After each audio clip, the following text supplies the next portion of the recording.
চরফ্যাশনের সদ্য বহিষ্কৃত স্বেচ্ছাসেবক দল নেতা আল আমিনকে গ্রেফতারের দাবিতে সাংবাদিক সম্মেলন। ভোলার চরফ্যাশনে ব্যবসায়ীকে পিটিয়ে হত্যার মূল হোতা ইউনিয়ন স্বেচ্ছাসেবক দলের সদ্য বহিষ্কৃত সাধারণ সম্পাদক আল আমিনকে গ্রেফতারের দাবিতে সাংবাদিক সম্মেলন করছেন চরফ্যাশন উপজেলা স্বেচ্ছাসেবক দল।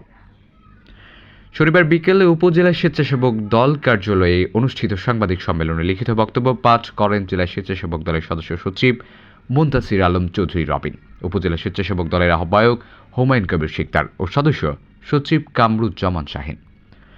এ সময় উপস্থিত ছিলেন জেলা স্বেচ্ছাসেবক দলের যুগ্ম আহ্বায়ক ইয়াকুব শাহ জুয়েল, জাকির হোসেন মনির, ওমর ফারুক, ফখরুল ইসলাম লুকু চৌধুরী, মীর মুস্তাফিজুর রহমান রনি, আশরাফুদ্দিন বাপ্পি, হারুনুর রশিদ সুমন।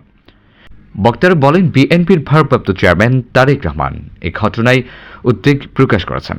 তিনি কেন্দ্রীয় যুব দলের সাধারণ সম্পাদক নুরুল ইসলাম নয়নের মাধ্যমে এই হত্যাকাণ্ডে জড়িত সকল আসামিদের দ্রুত গ্রেফতার করে দৃষ্টান্তমূলক শাস্তির আওতায় আনতে নিহতের পরিবারকে সর্বাত্মক সহযোগিতার আশ্বাস দেন। আমরা এখানে সংবাদ সম্মেলনের মাধ্যমে আমরা প্রশাসনের কাছে দাবি জানাচ্ছি, আমরা তো ওকে বহিষ্কার করেছি, আপনারা দ্রুত এই সন্ত্রাসীকে আইনের আওতায় নিয়ে আসুন। নুরুল ইসলাম নয়নের নির্দেশনায় তারেক রহমানের নির্দেশ বাস্তবায়ন করার উদ্দেশ্যে আমরা অপরাধী আল আমিনকে পুলিশ যেন দ্রুততার সাথে গ্রেপ্তার করে কোনোভাবেই